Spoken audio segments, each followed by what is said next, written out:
Le leadership n'a pas de genre. Encore une case de plus dans laquelle on veut nous enfermer. La vérité, c'est que ce discours entretient une illusion. Il crée une case de plus. Douce pas ambitieuse, ambitieuse trop dure. Bienvenue dans la double peine du leadership au féminin. Quoi que nous fassions, nous avons tort. Renommez vos programmes.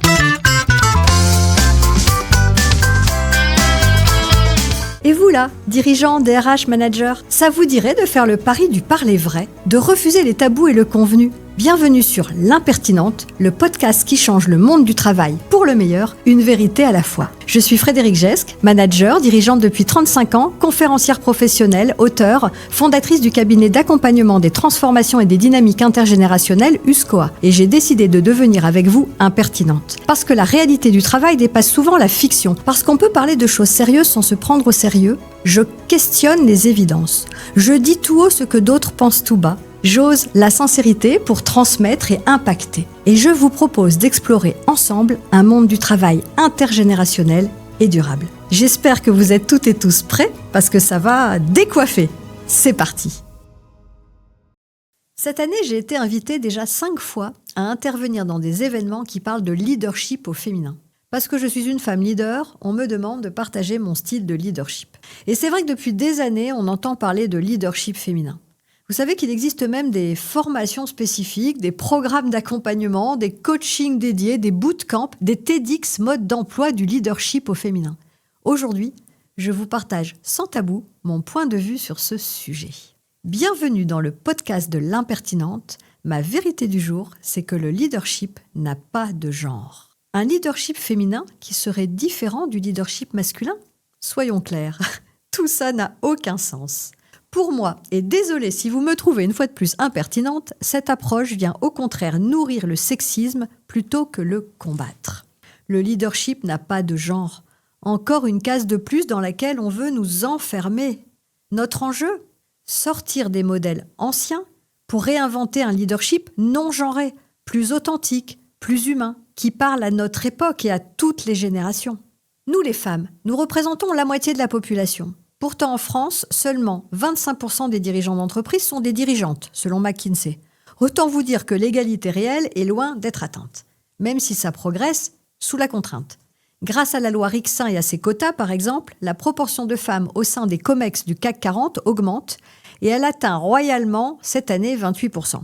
Il ne faut pas se mentir, les femmes peinent toujours à briser ce fameux plafond de verre pour accéder au poste de direction, quelles que soient leurs compétences ou leur expérience. Alors, pourquoi parle-t-on encore de leadership au féminin? Comme si les femmes devraient apprendre et développer un leadership spécial, parallèle, différent. Il est vrai que pendant longtemps, le leadership a été réservé aux hommes. Il a pris le visage des grands maîtres de guerre ou des grands businessmen, charismatiques et autoritaires. Le patriarcat, le mythe du super-héros. En fait, un concept assez flou, plutôt associé à la virilité masculine, à la conquête, la force, l'arrogance.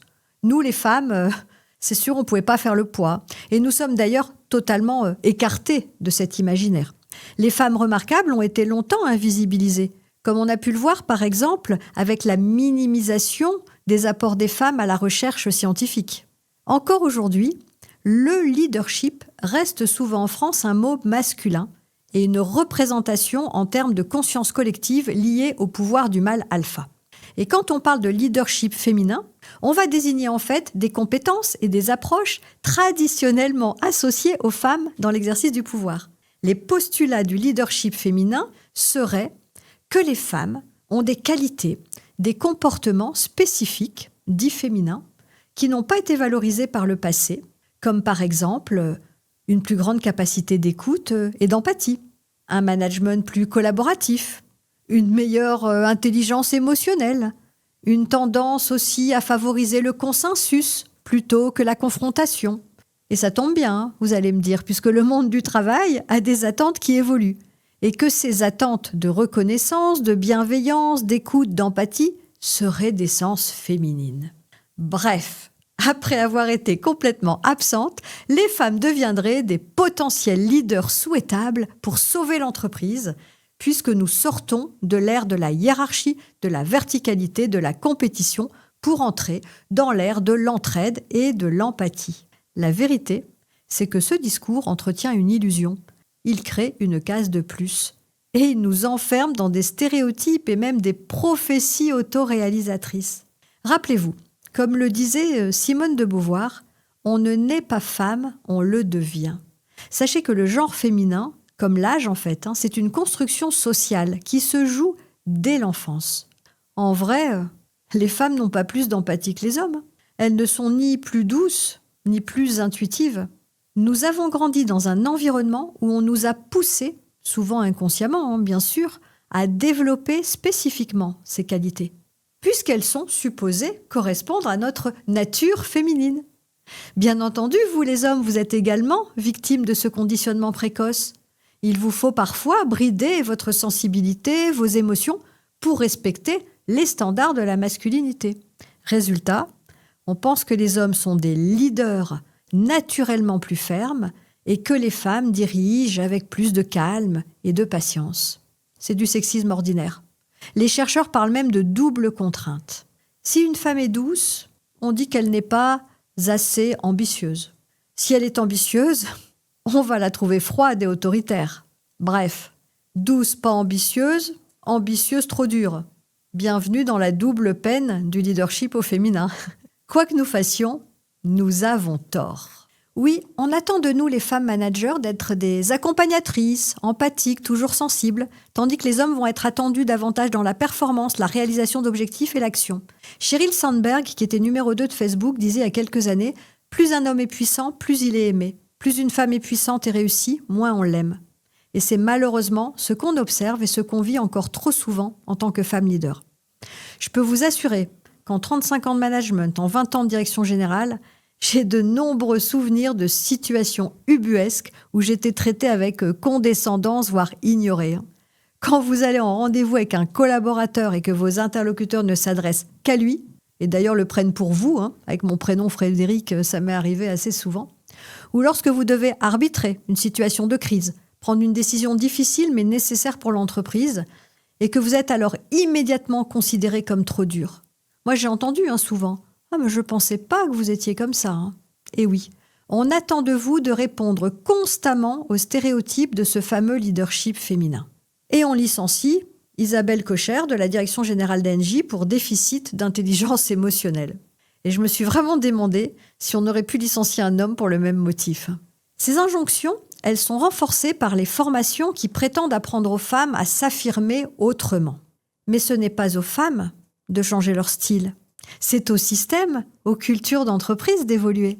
Nous, les femmes managers, on étouffe sous ces clichés, sous ces croyances. Vous connaissez la phrase fétiche d'Hillary Clinton ?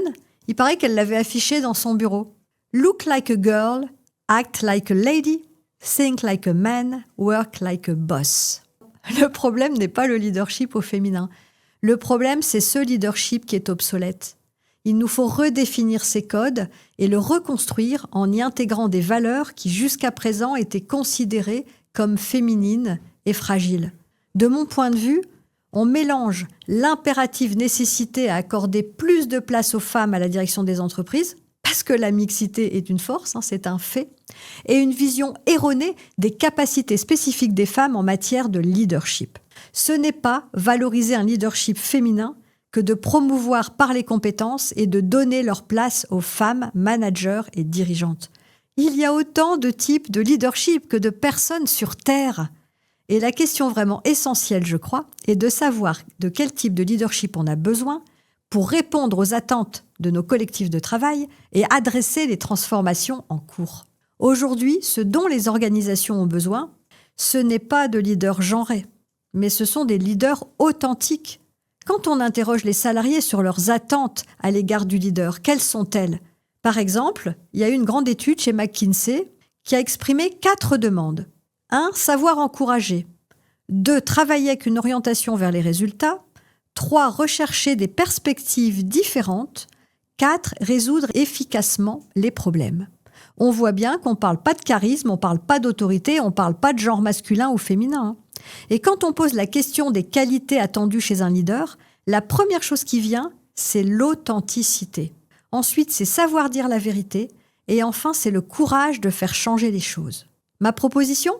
Eh bien, incarner notre leadership singulier, ni masculin ni féminin, un leadership authentique qui va se manifester tant dans l'action et les décisions que dans la posture et dans le corps. Je n'ai aucun doute, le leader d'aujourd'hui est une femme ou un homme qui avance en conscience, qui a suffisamment travaillé sur soi pour être en paix avec son ego, qui est en capacité de diriger avec sa tête et aussi avec son cœur. Quelqu'un qui incarne dans son comportement, ses postures, les valeurs de l'entreprise. Et c'est bien la dimension émotionnelle des valeurs et de la culture qui fait et fera la différence. À mon sens, le leader, aujourd'hui, ne peut plus faire l'économie de l'authenticité, de la vulnérabilité, de l'empathie et de l'intuition. C'est en ce sens que certains codes, dits masculins, perdent peu à peu de leur légitimité. Pouvoir statutaire, paternalisme, distance, autoritarisme, pour favoriser capacité d'influence et intelligence émotionnelle. Mais en réalité, pas de panique pour ces messieurs. Chacune et chacun d'entre nous, nous sommes constitués de parts féminines et masculines. Après le règne du yang, action et performance, eh bien l'émergence du yin dans les nouveaux modes de management ouvre la porte aux émotions dans l'entreprise, à l'intuition. On dirige avec du cœur, de la clarté, de la lucidité. Vous souhaitez développer votre leadership, accompagner celui de vos collectifs de travail ? Eh bien, je vous propose de renforcer 3 piliers. D'abord, la connaissance de vous-même. J'assume mes forces, mes vulnérabilités, mes imperfections. Je sors des postures de super-héros, je fais de mon ego un atout au service des autres. Deuxièmement, la cohérence entre vos valeurs et vos actes, la congruence. J'incarne ce que je porte, ce auquel je crois. Troisièmement, l'amour de la relation et l'attention sincère à l'autre. Écouter, reconnaître, créer les liens, les rencontres pour embarquer les équipes dans un projet collectif.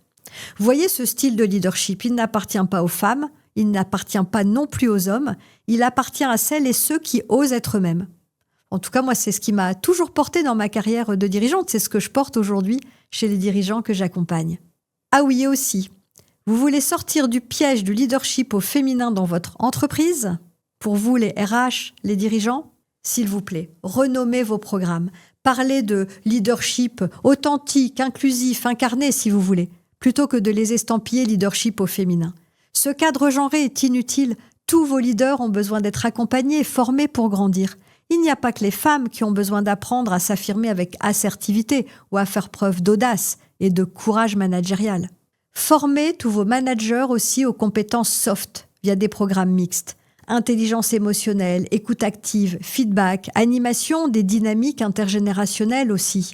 Valorisez aussi peut-être des rôles modèles. Montrez des leaders différents, hommes et femmes. Des leaders qui incarnent une manière de diriger et qui portent le sens et l'engagement de chacun.